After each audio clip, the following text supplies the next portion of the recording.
Welcome to Working Towards Our Purpose, a podcast that offers a different perspective on what a job can be. For everyone out there that's heard that voice in the back of their head asking for something more, it's time to listen to it. I'm your host, Gino, and join me as I interview people who have decided to work in their own purpose. Together, we will learn, become inspired, and hopefully find our own path towards working in our purpose. Joining me today on the podcast is Barb Nangle, who is a boundaries coach, founder of Higher Power Coaching. She's also the host of the podcast Fragmented to Whole, Life Lessons from 12-Step Recovery. She's the community manager at Known Coworking, and she's also a speaker, writer, and connector. Barb, welcome. How are you doing today?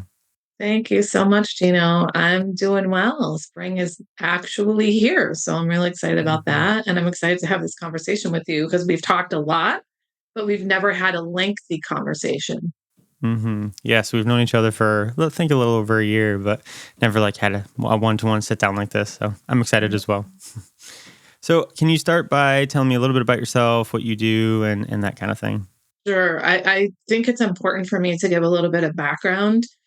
So I just turned 60 a couple weeks ago, and right before I turned 52, I hit a codependent bottom. And if you don't know what that is, welcome to the club, because I didn't know what it was either.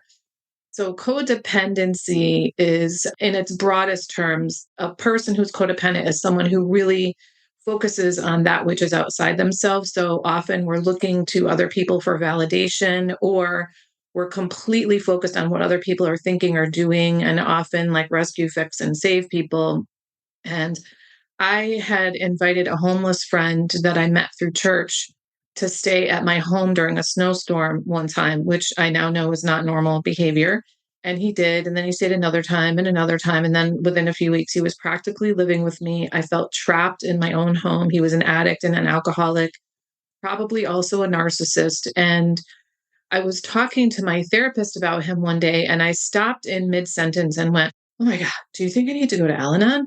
And she said yes. And for those who don't know what Al-Anon is, it's a 12-step recovery program for the loved ones of alcoholics. And you may be thinking, why do the loved ones of alcoholics need a recovery program? And it's because the things that we do sort of naturally to either try to help alcoholics or drug addicts or other kinds of obsessive compulsive people either recover or stop or get into treatment are actually counterproductive.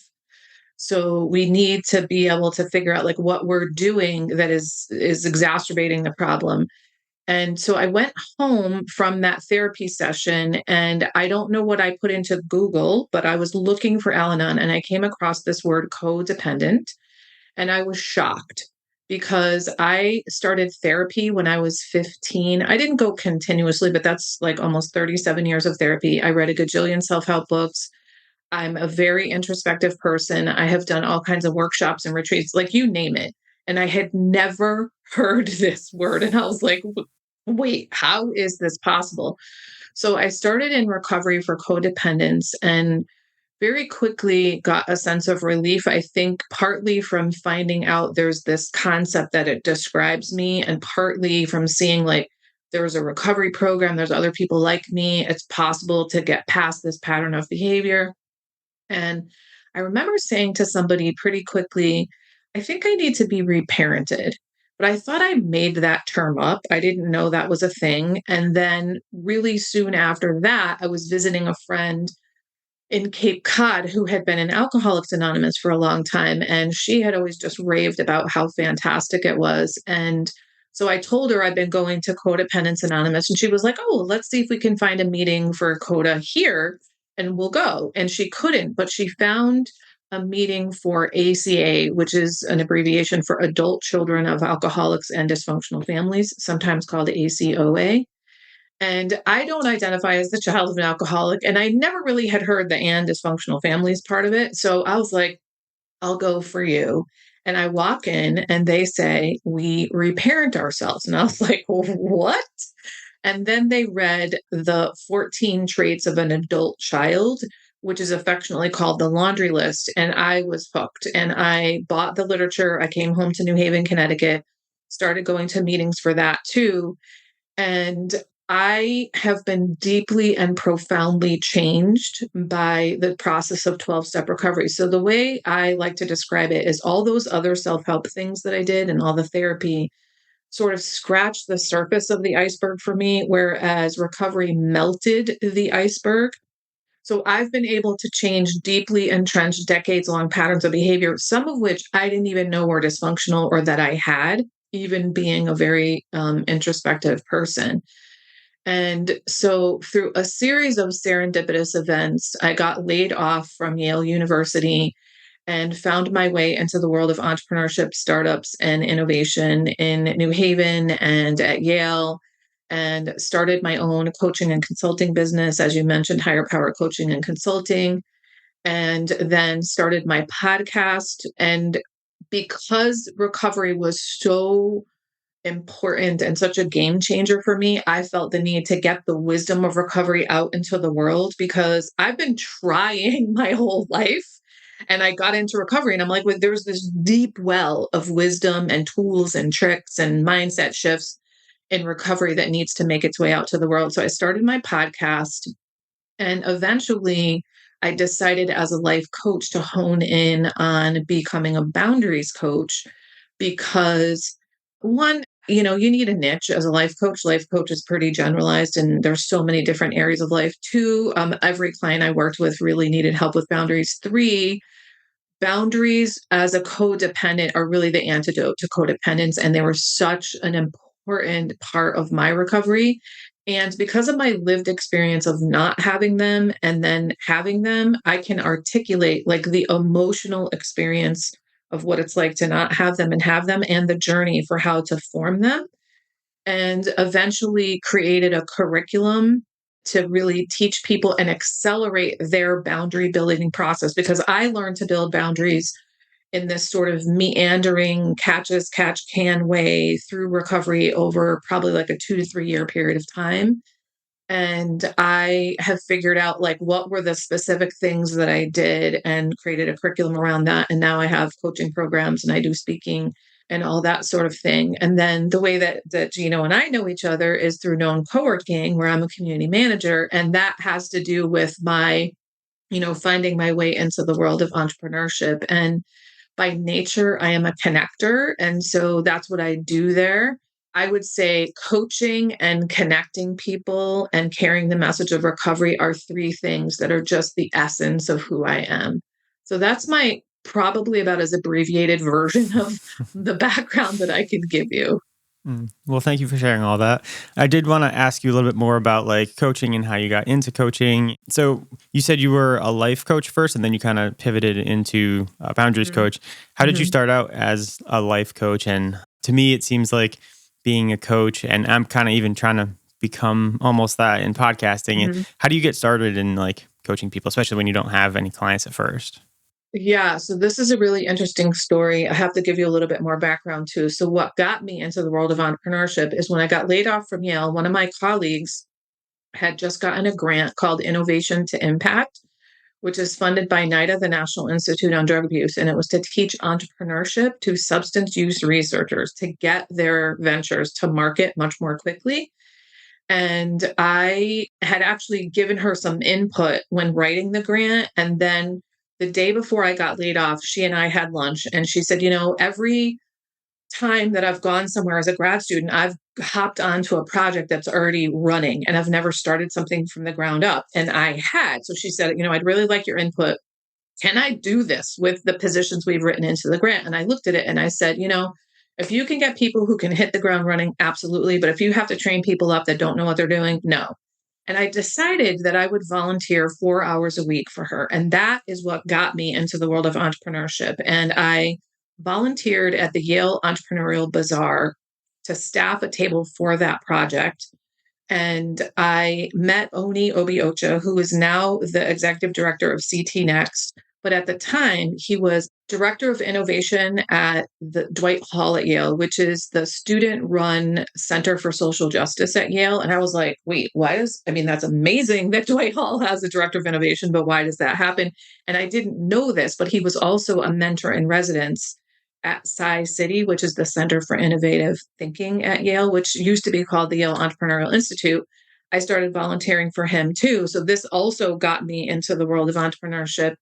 And all this time, I was getting severance from Yale. I was looking for jobs at Yale. And after several months, my severance was going to run out. And I went to both Patricia and Oni and said, listen, I need to stop volunteering for both of you because I need to like put the hammer down on getting a job. And Oni said to me, Barb, tell me why you don't have your own coaching and consulting business, because that's what you do. Now, here's why he said that. Because in my journey, there was a job posted from Size City, and it was something like the director of like networking, mentoring, and partnerships or something. And I was like, that is my job. So I literally started acting as if it was my job. I started doing the job and making connections and pulling together resources and all that sort of thing. And that's what he was talking about when he said, because I was reporting to him every week. Well, actually, it was after that I reported to him every week what I was doing to sort of build my business. And then I met with Margaret, who was one of the founders of Collab, which in New Haven is a boost program for entrepreneurs. And I was like, I don't know how to coach. And she said this, she said one of the most important things I learned, and it was, Barb, you don't get better at something by not doing it. You just start coaching. And I was like, okay, that seems patently obvious when you say that, but okay. So I just continued to do networking. I didn't know what I was going to do for, coaching and all that stuff. And one of the things I was doing was it was called We at Yale, which stands for Women Entrepreneurs at Yale. And Jen, whose last name I don't remember, she's one of the professors in the entrepreneurship program at the Yale School of Management, challenged me within the next 2 weeks to build a website. And I was like, okay, I'm up for it. I built a website.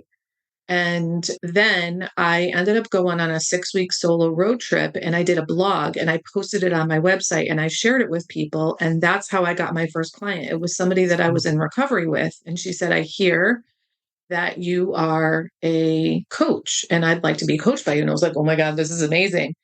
So she said to me, what do you charge? And I said, I honestly don't know how to answer that, because for me, this is a spiritual endeavor. So what I'm going to say to you is, what does your conscience tell you that you should pay me? And she said, well, you're definitely worth more than this, but I'm going to give you $40 an hour. I was like, sold.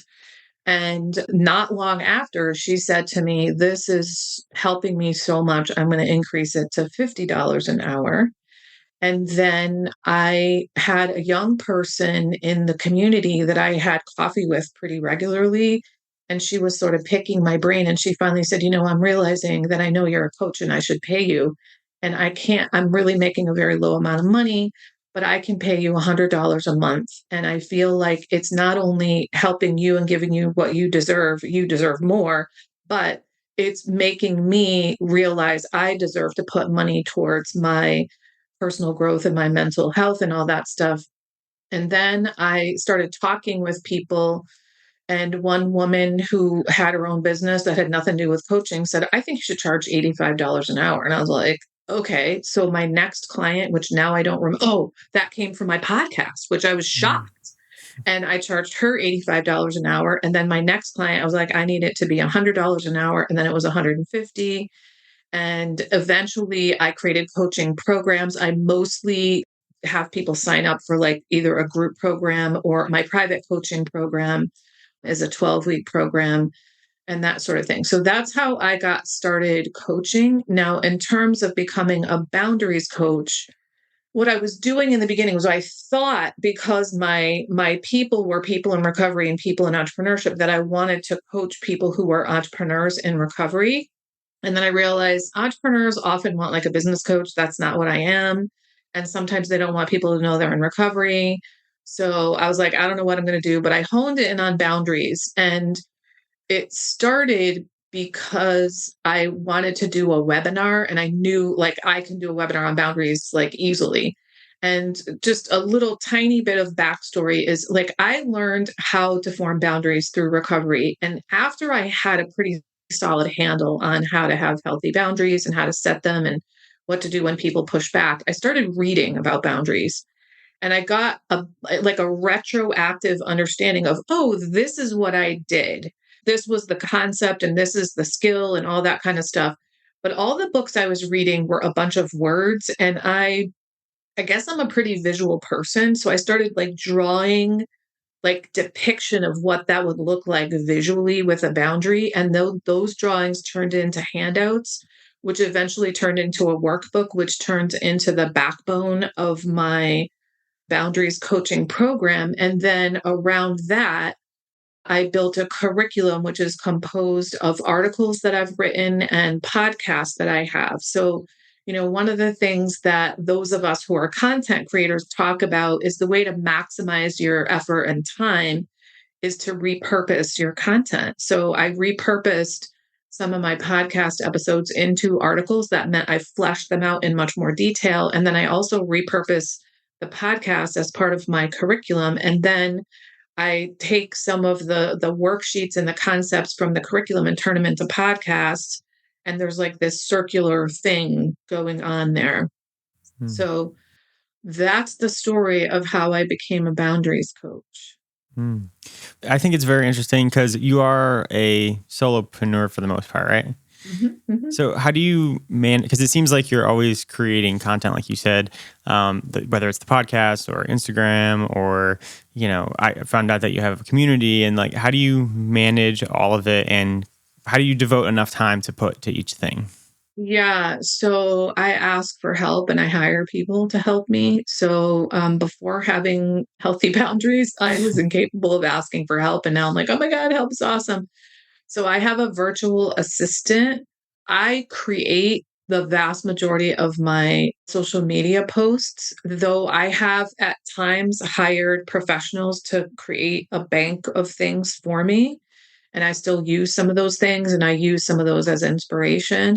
But my virtual assistant has been with me for a long time. The bulk of what she does is everything to do with my podcast that has to do with social media. So I create like the podcast cover and the cover for Headliner, which is the audiogram that you can post online.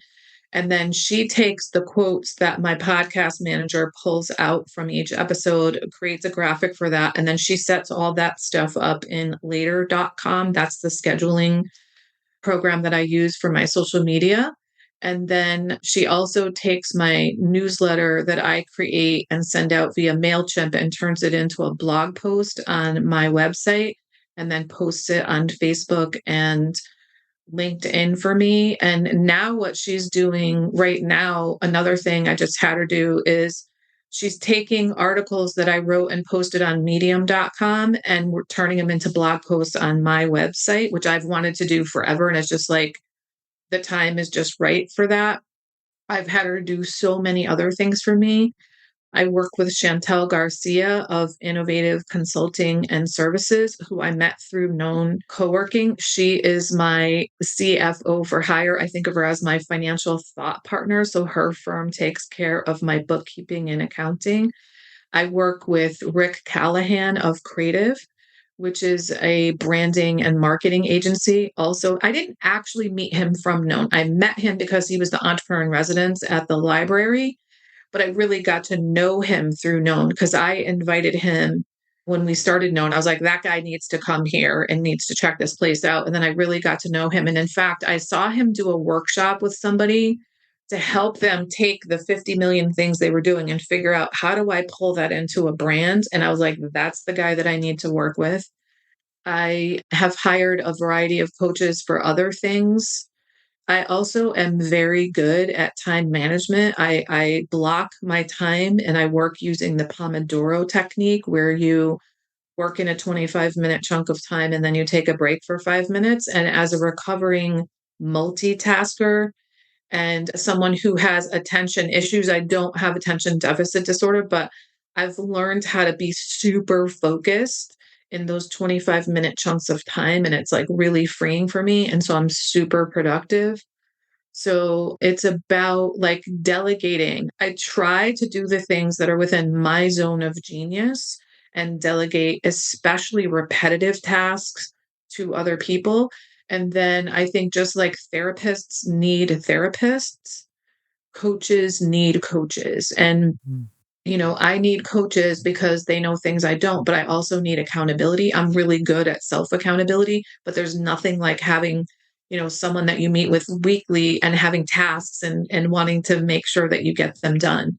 So I have been in a variety of coaching programs. Right now, I'm in something called Selling with Soul with Tiffany Carter, which is really, really helpful in changing things for me because she works with people like me who are very mission oriented and like, I'm never going to violate my values in my business. I don't want to push something on someone that they don't want. I want people to understand what their issues are and that I can help them. Because if you had told me years ago, your issue is boundaries, I wouldn't have known what the fuck you were talking about. So she's helping me speak in language that my ideal clients can hear.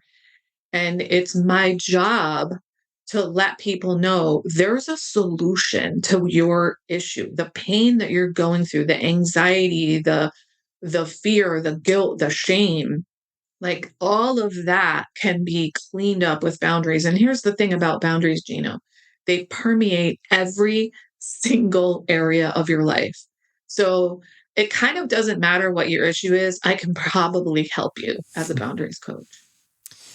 So I did see on your website, I was reading through some of your bio and stuff, and it says that you empower people to live their lives on purpose. And you've already spoken a bit about that. But can you go into that a little bit more and talk about why you think it is important to live in your purpose and not to just, kind of chug along with the day? Absolutely. Yeah. So I'm glad you asked that. So I did not know that I wasn't living on purpose before I got into recovery. So that's really interesting. And the reason I say that boundaries help you live on purpose is that through the process of forming boundaries, which by the way is an experimental process, because if you are someone with poor boundaries, chances are you don't really know what you like and want and need to prefer because you've been so focused on what other people want and like and need to prefer, and especially what other people think of you, that you don't really know what your preferences are. So the process of setting boundaries is like, wait, do I actually like this or do I actually want to do that? And so you have to experiment and you start to figure out, okay, this is okay with me and that is not okay with me. And the way that I coach my clients, I take them through a process to help them figure out their top 5 values. And the reasons that is important is because the way to know when and where to set your boundaries is by what's important to you. In other words, what you value. So when they keep those as guideposts in their mind, they're figuring out, oh, that's right, family is important to me, or health is important to me, or dignity is important to me. And what are the boundaries I need to put in place to uphold my value of family and health and dignity, for example? And when you start living in alignment with your values, it brings you to integrity. And integrity is another word for wholeness. So back to the name of my podcast, Fragmented to Whole Life Lessons from 12-Step Recovery. It's named that because I had this notion before recovery that I was a bunch of fragmented pieces floating around in space. And the process of recovery, and especially the process of forming healthy boundaries, helped me integrate those fragments into one coherent whole. So now I can be rocked by things that happen to me, but I can't be shattered by them the way that I used to because I am whole. And there were many things I was doing before recovery that contributed to my fragmentation. So one is I had a bunch of facades up and I faked the funk about who I said yes to things I didn't want to. Some of it was that I was dishonest and I lied about cigarettes and drugs and alcohol and all kinds of things like that, but I mostly lied in the people pleasing department and said that I was happy to do things that I wasn't. And then I got resentful of people and I bitched about them behind their back. And that's not an integrity. So when you are doing things that are not in alignment with your values, you're chipping away at your integrity. And it's a lot easier to hold on to your boundaries when you know this is what I value. And so a lot of people in our society nowadays talk about living a purpose-driven life. And so many people are like, what's my purpose? What's my purpose? I don't know what my purpose is. How do I find my purpose? I'll tell you what your purpose is. Your purpose is to live in alignment with your values because your particular constellation of values is never going to be the same as someone else's. Even if someone else had the same top 5 values as you, it doesn't mean that they think of them the same way. So I'll give you an example. If someone says family is really important to me, it's a high value for me, one person, to them, what that might mean is when I say family is important to me, it means I want to be home having dinner with my family every night of the week, and I want to have leisure time on the weekends with my family. So I'm never going to take a job where I have to work 50, 60, 70 hours a week, take calls and emails on weekends, etc. Another person might say, family is really important to me, and I want to give my family the things I never had as a child. So I want to earn a really hefty living. And so I'm going to take a job where I'm going to work 50, 60, 70 hours a week. And I'm going to take, calls and messages on weekends. However, we're going to live in a really nice home and we're going to go on amazing vacations and we're going to have a swimming pool. So even if those two people have family as the same, they both say family is their value, it's not going to look the same. So your particular constellation of values are going to be unique to you, and you living in alignment with those values. That's your purpose. Just be whole, have integrity. And so the way that you are going to thrive in your life is if you're on your purpose, in alignment with your values. And so to me, learning how to have healthy boundaries is about really taking control of your life so you can thrive. Yeah, I really like the way that you describe that. It makes a lot of sense to me personally. And even kind of makes me think about like how when people work with coaches, like some people you'll work well with and then some people won't work well with it because of the language that you speak and the values that you hold and stuff like that, because everybody is different. Right. So yeah, I like the way that you articulated that. So I wanted to ask a boundary specific question. So I know a lot of times I am, and I'm sure with a lot of people are the same, that they're their own worst critic and hardest on themselves. Does that have to do with setting boundaries? Like, do you set boundaries with yourself? Absolutely. Hands down, the most important boundaries that I set are with myself. Mm. So many of those boundaries fall under the category of what I call boundaries of self-containment. So these are things that we need to either contain or stop doing. And let me tell you something, Gino. I would say that when I really got good at the boundaries of self-containment, that cleaned up like 85% of the drama in my life. Mm. And it meant that I stopped doing things that were either creating chaos or dysfunction around me. And I stopped doing things that exacerbated the chaos going on around me. And what I've realized over time, there are actually two different kinds of boundaries of self containment. So the first kind of boundary of self containment is something that I need to contain or stop doing that really only affects me. It doesn't affect other people. And so negative self talk is one of them. So I need to contain that. I need to stop doing the negative self talk. So the first step in that is to notice that you're doing it and then to stop, which isn't entirely easy. I know that because I've been through this process. And in fact, when I was in my late 20s, I went through a process where I did a lot of work to clean up the negative self talk, and it really made a huge difference in my life. But when I got into recovery, I realized there was so much more. Many of the negative self talk things were actually below the level of language. It was beliefs that were so deeply entrenched that I didn't even know that I believed them. And then when I was able to finally put words on them, then I could negate them. So I'll give you an example. I often had this feeling in my life that I needed to sort of like shrink down and get smaller and back off. And when I finally realized the words that go with that are, I'm too much, I was able to turn that around and create my own affirmation, which was, I'm just the right amount of everything. And that really helped me, that every time I started to have this impulse to shrink, I would say, I'm just the right amount of everything. But putting a boundary of self-containment around the self-talk is really important, because the way I think of it is you are poisoning the reservoir of your mind, and you've been doing it for decades. And I did a calculation one time that if you had 10 negative thoughts a day, which is very low number for most people, and I can't remember what the time period was, but it was like 20,000 thoughts over some period of time.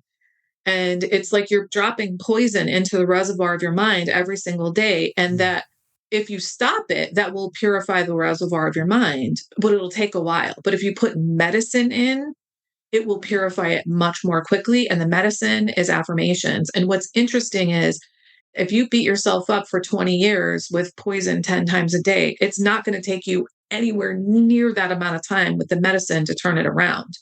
I mean, we're talking like less than a year if you're consistent about it. And the other thing, like one really important notion that I learned in recovery that really helped me is that when you learn something about yourself or you observe something about yourself that's negative, think of it as info, not ammo. In other words, it's information for you to learn, integrate, and grow from. It is not ammunition for you to beat yourself up.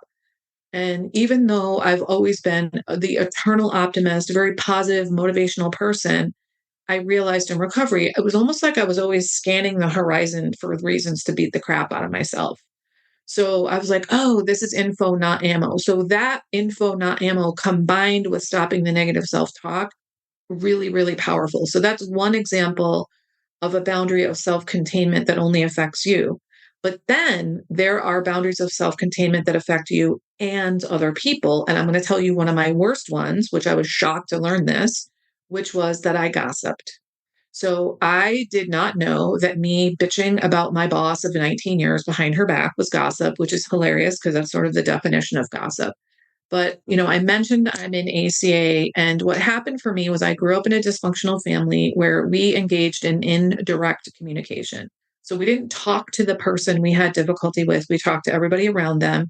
This was a communication pattern laid down before I was born. I couldn't help but grow up in this family and learn that. And what that resulted in was me gossiping. So when I realized I gossiped, I had to stop that. And what happened at work when I stopped gossiping about that boss behind her back was my resentment went down by like 80, 90, 95%. And I was like, whoa.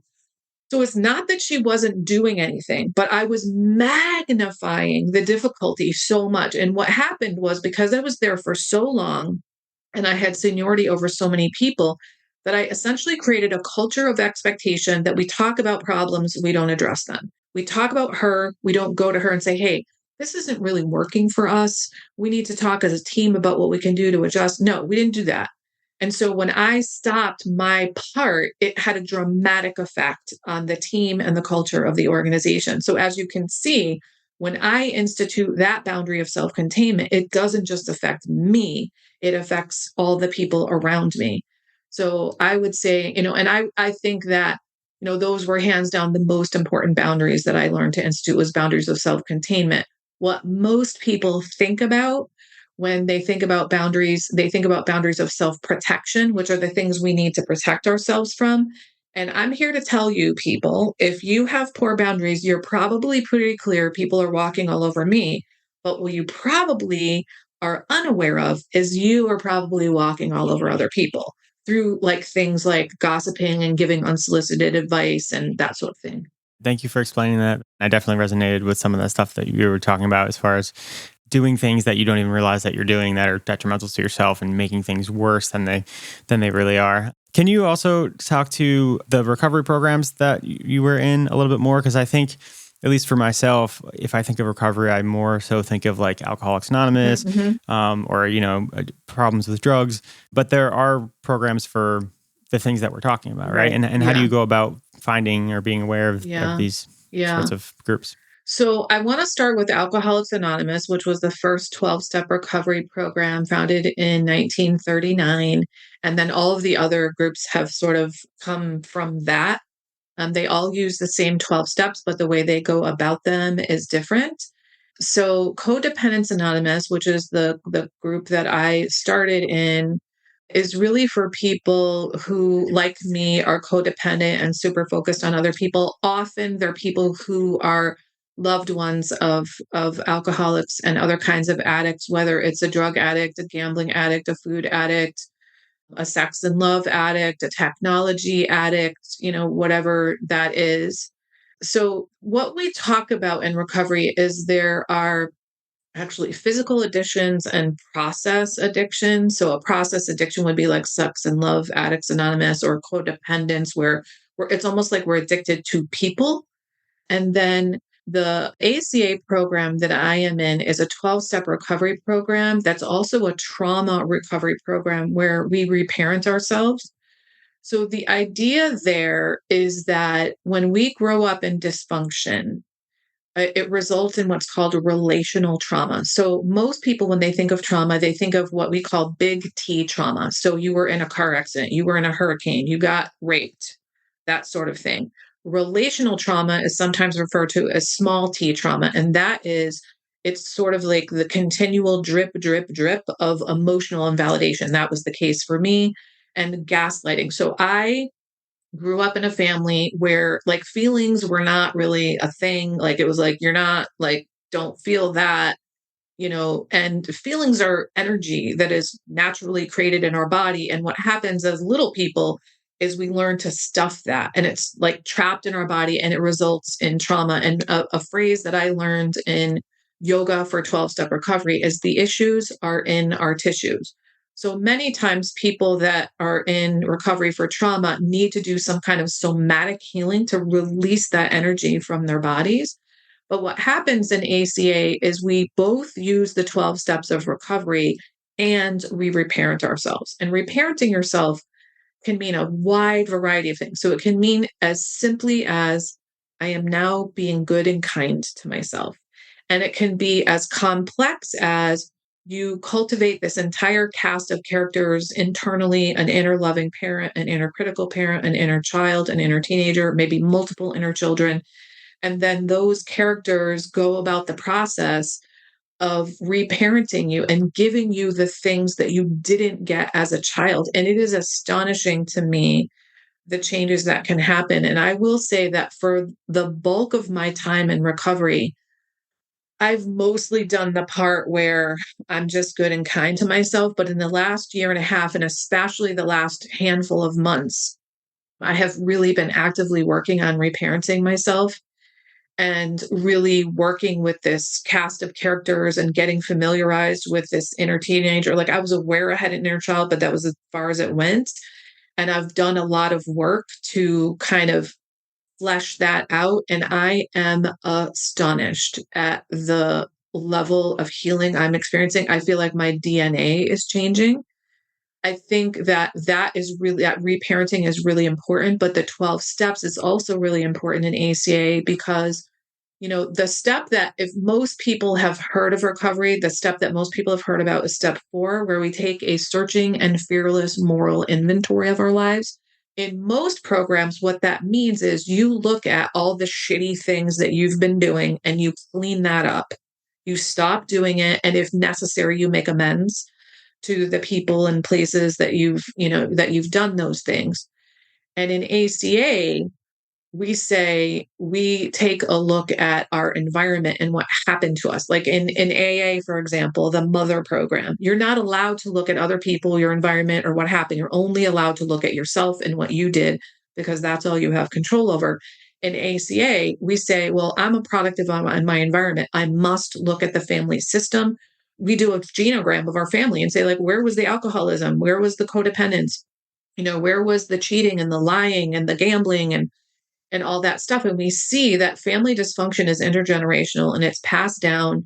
And then in step 4, we look at what happened to us, not just what we did. We sort of get at what we did by way of what happened to us. So I gave a perfect example earlier. What happened to me was I grew up in a family that engaged in indirect communication. And what I did was gossip. I have to stop regardless of whether I know where it came from or not. But I feel personally really grateful that I learned about being a gossip in ACA rather than in my other recovery program, which I didn't mention. I'm also in Overeaters Anonymous, which is a 12-step recovery program for people that have problems with food. So I'm down over 100 pounds from my top weight.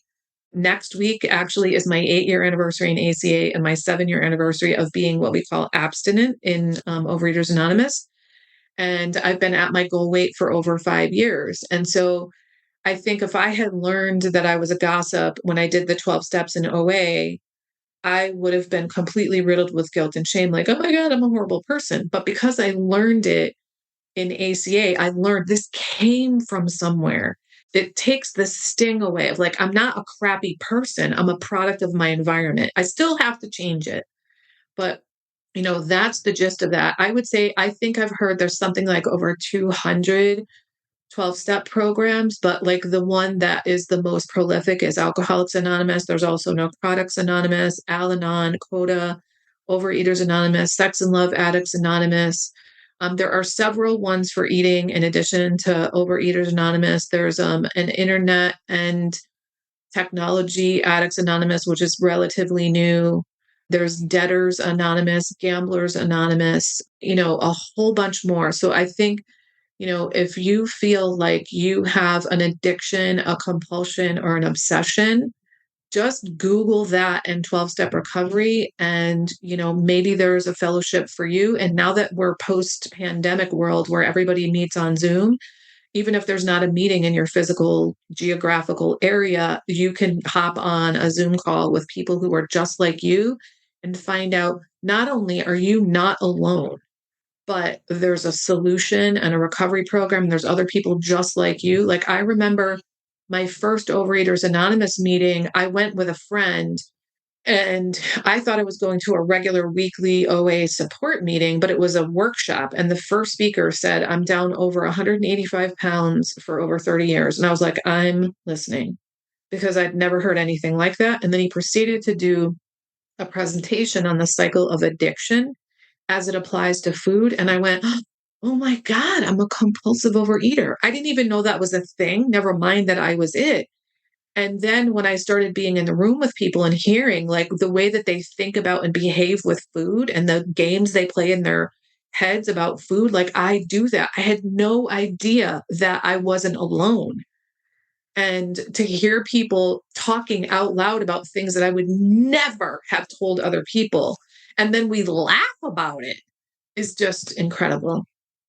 Yeah, thank you so much for sharing all that and being so transparent in it, because I think now what you're doing is you're talking about the things that you've struggled with and passing it down to people. And I think that that's amazing. And that's really awesome. I definitely really appreciate that about you. And we are kind of coming to the end of our time here. And I feel like you've given us almost a free boundaries lesson here. But what can people do if they really resonated with what you spoke with and want to work with you? Okay. So my favorite place on social media hangout is on Instagram. So I'm at Higher Power Coaching. Of course, I would love it if you would listen to my podcast. So whatever app you're listening to this podcast in, you look up Fragmented to Whole, or if you want to find it online, go to fragmentedtowhole.com. I have right now 27 episodes specifically about boundaries, and there's a page on my website that has a playlist of just those episodes. So if you go to my website and it says my issue is, and then you go to boundaries, that will take you to the page where I also have a whole bunch of free resources on boundaries, including that playlist. I have a 12-week private coaching program for people who really want to like get shit done and get over this boundaries thing. So you can also find that on my website, which is higherpowercc.com. I'm probably going to be launching a group, not probably, I'm going to be launching a group coaching program in the next couple of months. Something like, it's going to be called something like Build Boundaries Accelerator Program or something like that. I'm not exactly sure of the name, but it's going to be an 8-week program. And that is for people who either just don't want to pay the kind of money that I charge for private coaching and or really prefer to work in a group setting. But they don't get any one-on-one time with me, but they get lots of support and lots of, curriculum and materials and feedback and stuff. Awesome. I will link all that stuff in the show notes so people can find it. And thank you again for your time here. And I also do want to say that the whole reason that we even connected, I'm not sure if you remember or not, but I was working at Known Co-working kind of by myself, and I was not really participating in any of the things that Known had to offer. And you basically like pulled me aside one day and said like, hey, what are you doing in an hour? We have a networking. And you told me to go to that networking. And then ever since then, I've met tons of amazing people, and I'm very appreciative of it. So I'm glad that you did that. That's my job. Can't help it. I mean, I can't stop myself. It's my job, but also it's my nature. So thank you so much for everything and all your wisdom today. Yes, thank you. Thank you for inviting me. I appreciate it. Thanks for tuning in and listening to Working Towards Our Purpose. If you like this episode, please share it with a friend, and don't forget to subscribe for more episodes.